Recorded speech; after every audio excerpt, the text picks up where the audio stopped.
झारखंड विधानसभा चुनाव से पहले राज्य में बड़ी राजनीतिक खलबली मची हुई है। चुनाव नजदीक आते ही नेताओं के पाला बदलने का दौर भी शुरू हो गया है। झारखंड विधानसभा चुनाव से पहले कांग्रेस को जोरदार झटका लगा है। वहीं चुनाव आयोग आज महाराष्ट्र और झारखंड विधानसभा चुनाव के कार्यक्रम का ऐलान करने जा रहा है। इसकी जानकारी एक बयान जारी कर खुद चुनाव आयोग ने दी है। इसी बीच झारखंड चुनाव की नतीजों की घोषणा को लेकर झारखंड मुक्ति मोर्चा जेएमएम ने भारतीय जनता पार्टी पर हमला बोला है। उनका कहना है कि बीजेपी ने एक दिन पहले ही बता दिया कि कल चुनाव आयोग तारीखों का ऐलान करेगा। जेएमएम नेता मनोज पांडे ने कहा, हम चुनाव के लिए हमेशा तैयार रहते हैं, लेकिन आज चुनाव की घोषणा होने वाली है और इसकी जानकारी बीजेपी के नेताओं को कल ही कैसे हो गई थी, ये बहुत गंभीर विषय है। क्या बीजेपी नेताओं के इशारे पर चुनाव आयोग काम करता है?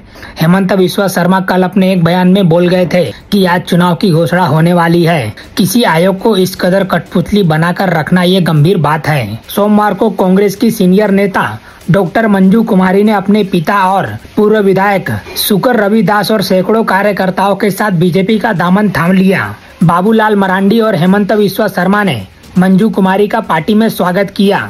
इस दौरान दोनों नेताओं ने कहा, इससे गिरिडीह जिले में उनकी पार्टी और मजबूत होगी। उन्होंने मंजू कुमारी की जमकर तारीफ भी की।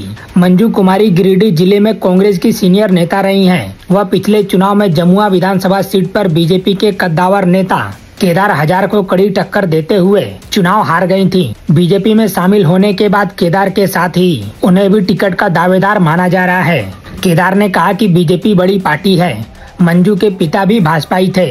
पार्टी में उनका स्वागत है। टिकट के सवाल पर उन्होंने कहा, उनका लक्ष्य प्रदेश में सरकार बनाना है। झारखंड बीजेपी अध्यक्ष बाबूलाल मरांडी ने शुकर रविदास को लेकर कहा, वह जनसंघ के समय से पार्टी की नीति और कार्यकर्ताओं से जुड़े रहे हैं। 2 बार साल 1977 और साल 1955 में उन्होंने पार्टी की प्रतिनिधित्व किया था। साथ ही शुकर रविदास का परिवार भी बीजेपी से जुड़ा रहा। ऐसे में यह पिता और बेटी की घर वापसी है। वहीं मंजू कुमारी को लेकर बाबूलाल मरांडी ने कहा, उनकी योग्यता, अनुभव और मेहनत का लाभ पार्टी को भी मिलेगा और बीजेपी झारखंड में और मजबूत होगी। वहीं बीजेपी में शामिल होने के बाद मंजू कुमारी ने कहा, भाजपा महिला सशक्तिकरण के लिए संकल्पित और समर्पित है। प्रधानमंत्री नरेंद्र मोदी के नेतृत्व में आज देश की करोड़ों महिलाएं विकास की मुख्य धारा से जुड़ रही हैं।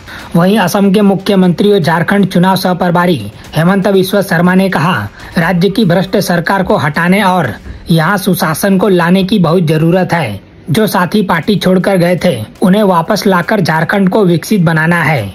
इसके अलावा हेमंत बिस्वा शर्मा ने कहा, झारखंड को कुशासन से मुक्त कराने के लिए सभी वर्गों से बीजेपी को सहयोग और समर्थन की उम्मीद कर रहे हैं। फिलहाल इस खबर में इतना ही। बाकी अपडेट के लिए बने रहिए लाइव टीवी न्यूज के साथ।